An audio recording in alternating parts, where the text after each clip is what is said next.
Mandvi auditorium hall ખાતે 9મી August વિશ્વ આદિવાસી દિવસ નિમિત્તે મુખ્યમંત્રી ભૂપેન્દ્રભાઈ પટેલ માંડવી ખાતે ઉપસ્થિત રહેનાર હોય જેને પૂર્વ તૈયારીના ભાગરૂપે મીટિંગ યોજાઈ।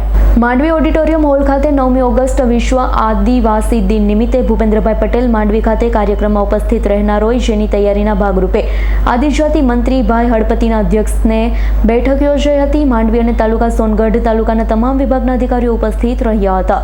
તમામ વિભાગના અધિકારીઓ તેમજ પદાધિકારીઓને સુચારું આયોજન થાય તે અંગે જરૂરી સૂચનાઓ આપવામાં આવી હતી। વધુમાં વધુ સંખ્યામાં જનમેદની ઉમટી પડે તેવા પ્રયત્નો કરવા જણાવ્યું છે।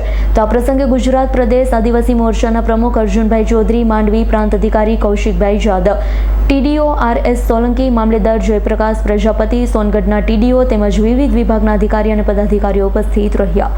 મોદીને મક્કમ સ્વભાવના મુખ્યમંત્રી ભૂપેન્દ્રભાઈ પટેલ સાહેબ માંડવીના પાટાગણમાં પધારી રહ્યા હોય તારીખ 9 ઓગસ્ટ 2025ના રોજ આદિવાસી દિન નિમિત્તે ઉજવણીમાં ભાગ લઈ રહ્યા છે, ત્યારે અમે સૌ બધા આદિવાસી અને સરકારી તંત્ર પદાધિકારીશ્રીઓ સૌ સાથે મળીને આયોજન કર્યું હતું કે આપણે માંડવી વિધાનસભાની અંદર વધુમાં વધુ સંખ્યા કઈ રીતે ભેગી થાય અને આદિવાસી દિવસની ઉજવણી કઈ રીતે કરી શકીએ તેના માટેનું પ્લાનિંગની આ મિટિંગ હતી।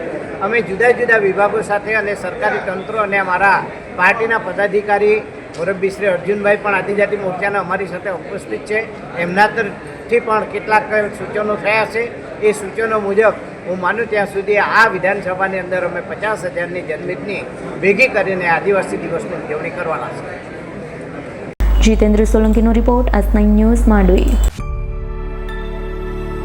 અમારી તમામ માહિતીથી અપડેટ રહેવા માટે જોડાયેલા રહો S9 ન્યૂઝ સાથે।